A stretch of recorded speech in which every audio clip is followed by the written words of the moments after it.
Okay, 7 o'clock in the morning, woke up already. 6 o'clock in the morning, woke up to the village over there playing propaganda texts and speeches. Then went back to sleep for a little bit, listening to the lovely waves and the ocean side. Went back to sleep. Now I'm gonna pack up and head up the road and see what today brings for us. Okay, mornings are still overcast and a wee bit chilly, but hopefully it was like yesterday. We're gonna get the sun in the afternoon, warm up and all that. As we go through some of these smaller villages along the coast, there's, like I say, not much in many of these places, but they're nice for camping and they're nice for hiding out. Just good places. Don't let anybody fool you about rice paddies and this and that in Vietnam. A good percentage of your bike riding is gonna be long rice paddies and this and that. But basically, most of them are gonna be on well-paved roads, like I said. But for those that want those drama videos and stuff like that, they're gonna come up to a little piece like this, where there's a little motorcycle trail to get you out working, and they're gonna go right on that or that.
Ducks are often put in rice fields here to eat the bugs, get rid of the different stuff, help clean up the rice fields. So over here is all the rice that's going to be planted. They grow it in a small area, get it ready for planting. The rest of the field, once the rest of the field's been turned, so they do these groups where they just specially clean it up. But again, the ducks out there, they clean all the land right now with the bugs and the other stuff before it's ready for planting. Here they're turning the rice fields. So basically they've let stuff grow that they can turn back into the fields. So therefore it'll put nutrients and stuff back in the soil. So they'll do this once or twice before they plant and make it back to the mud soup that they plant the rice in. That's why I said you've seen in the other areas the spots where they put the rice to grow. Again, they've got the ducks in the deeper water eating all the bugs and getting rid of some of the excess parasites or anything else that might be out there.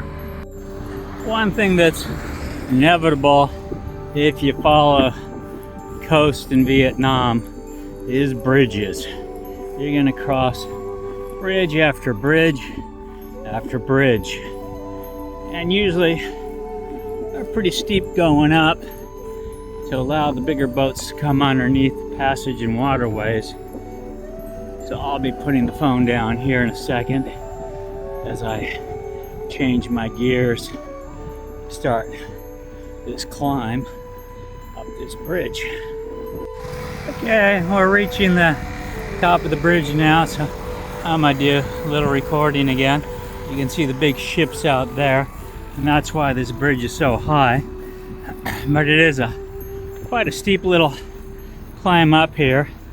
Still haven't reached the summit yet, or the peak.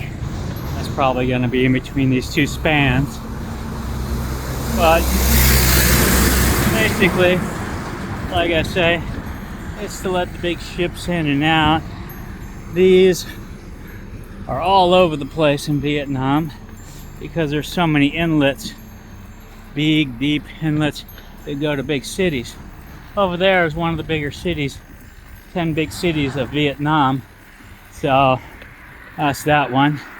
All right, I gotta change gears. So I gotta cut off and go down. Vietnam at one time must have been really inundated with Buddhist philosophy and Buddhist teachings and Buddhist stuff. As you can see here, the normal temple, walk in, have the guardian blocking the way for the ghosts to keep out. And then your typical temple and the inside. This one you can tell is a very old temple by the wood and by the structures. Has the bell on the outside, has the drum on the other far side. This side has the pond, has the other stuff. This is a very old temple.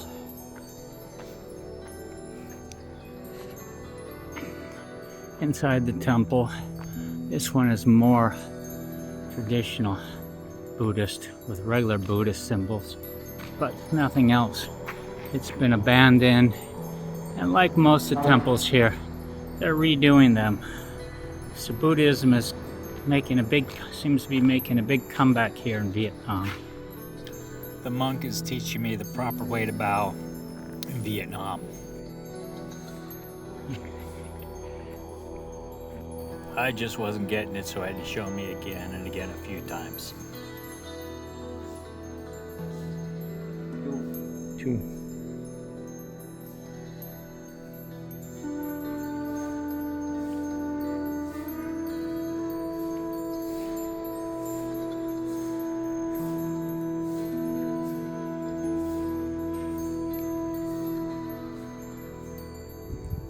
After the young monk gave me lunch, we talked for a long time.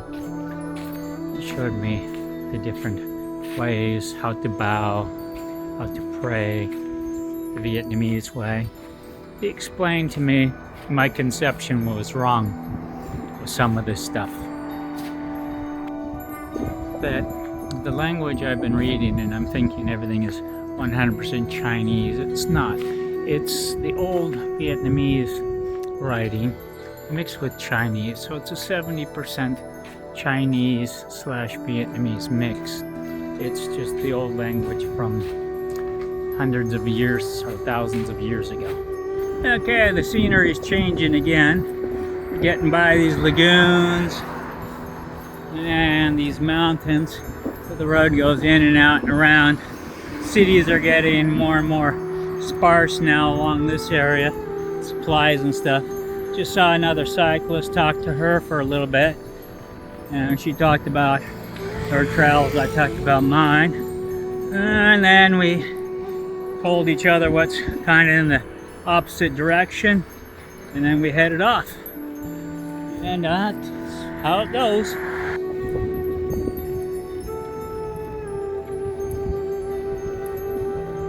Looking at the lagoons as they park the boats as the tide goes out. You can just see all the fishing boats here. Tide has gone out, so they're all just sitting there doing their little thing.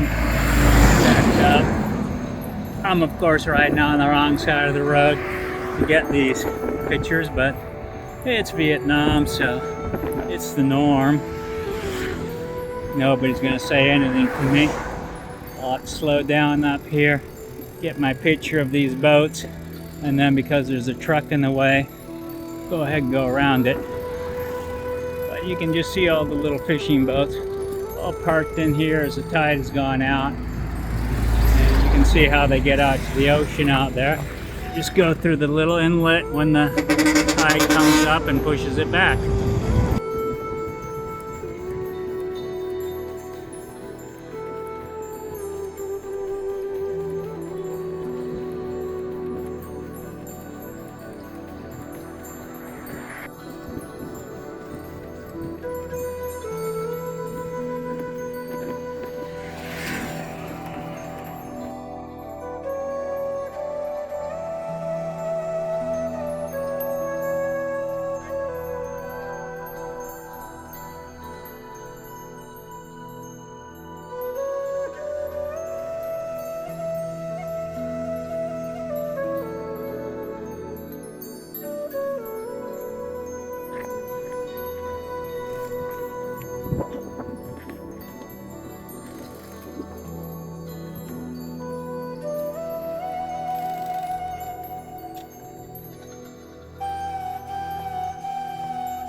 take a video like this.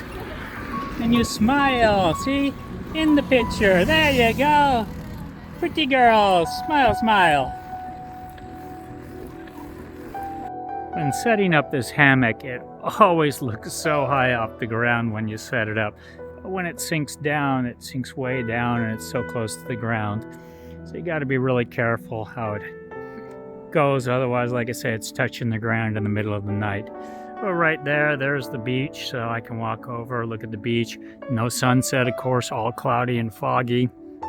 So I'm just gonna cook here, finish setting up my camp, and then call it a night and start work on all my uploads and projects and communication to everybody. Have a good night, thanks. Okay, start dinner, make my soup, put some bread in it, have some other stuff. It's getting ready to go. I like this little pressure cooker. As you can see, it's got the pressure knobs up there. It cuts down the cooking time. It's basically, you bring it to pretty much a boil. Once it starts steaming, depending on the type of food it is, then you either let it turn the heat way down and let it cook for just a minute or two longer. Or if it's certain food like light pasta or something like that, once you've brought it to a boil, it starts steaming. You just shut everything off and it'll finish cooking within the pressure cooker while the heat goes out. Thanks for watching. Please subscribe.